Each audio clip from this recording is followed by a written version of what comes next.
You're welcome. Research project chapters continue.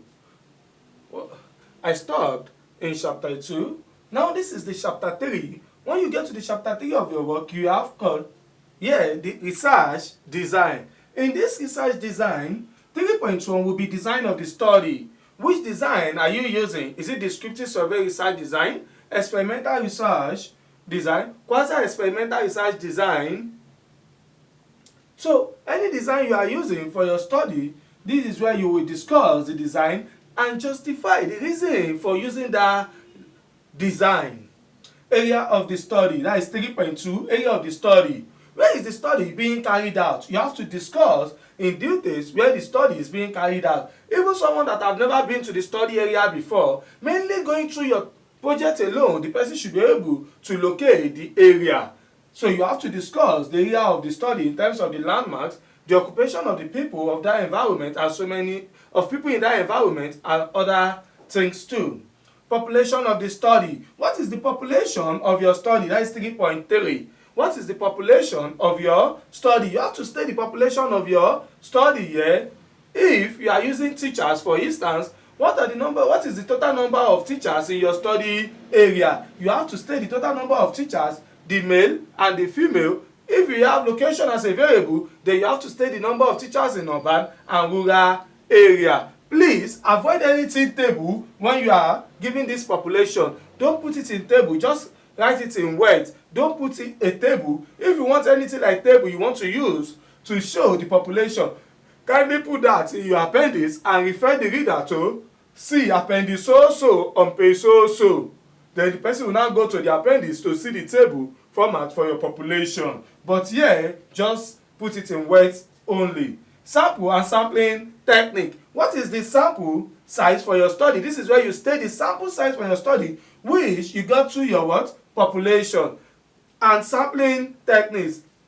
When you state the sample size here, for instance, if your population is 20,000 and your sample size is 400, how did you arrive at this sample size of 400? You have to state what did you use to arrive at that 400. For instance, if you use Taro Yamani, then you have to indicate that Taro Yamani is what you use. If it is Gaussian statistic, anything you use, if it is purposive sampling techniques, then you now state the sampling techniques. For instance, it may be purposive sampling techniques you use to arrive at it. Then you say that I use purposive sampling techniques. And you use those students the way they are. It is the population of the students you use, which doesn't have anything to do with the main population of the study. Just the total number of students they have in the classroom, that is what you actually make use of.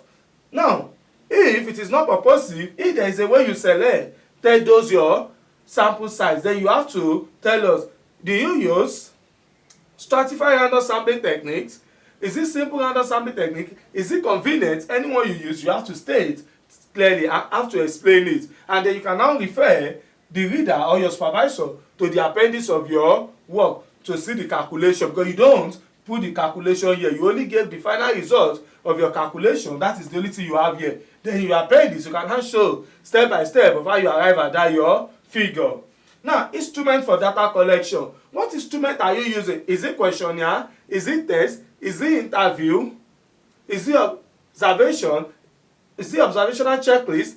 Anything you are using as your instrument, this is where you state it clearly, the type of instrument you are using. If it is questionnaire, is it cluster based? You explain if it is cluster based. How many clusters is it having? You explain all these number of clusters that you have. If it is question items, maybe text, is it 50? Are you the one that set it by yourself? Do you adopted it? Is it adapted? Any more it is, then you have to explain everything clearly here. Then validation of the instrument.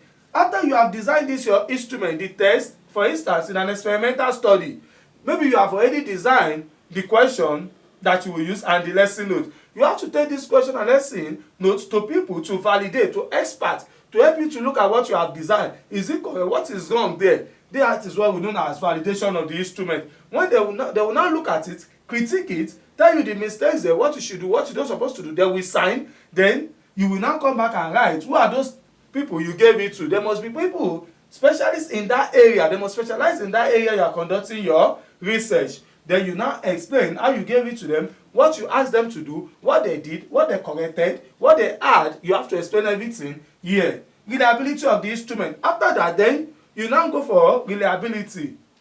You administer that same instrument that has been validated to some set of people outside your study area, not in your study area. For instance, if your study area is Lagos State, Nigeria, you can now go to another state in that have the same characteristics with Lagos. For instance, Rivers State. Rivers State is not in Southwest, it's not in Lagos. You can go there to administer the instrument to few respondents and see. Then when you return back, you run the analysis, you use it to get how reliable the instrument is. Then you now, what are you using it to run your reliability? You have to state it clearly. Are you using Converge Alpha and so many other Spearman ranking depending on the type of instrument you are using?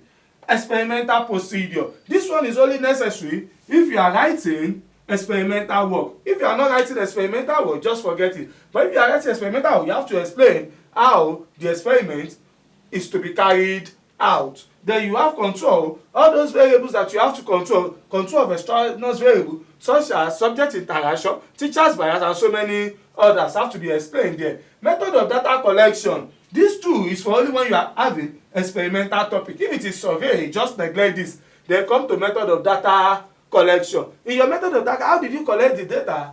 Okay, you now start from O. If it is secondary school you are using, for instance, you now give a letter to the principal of the school authorizing you that you conduct to administer your questionnaire to the student or the teachers. How many instruments did you administer the questionnaire? How many were you able to retrieve back? You state everything here.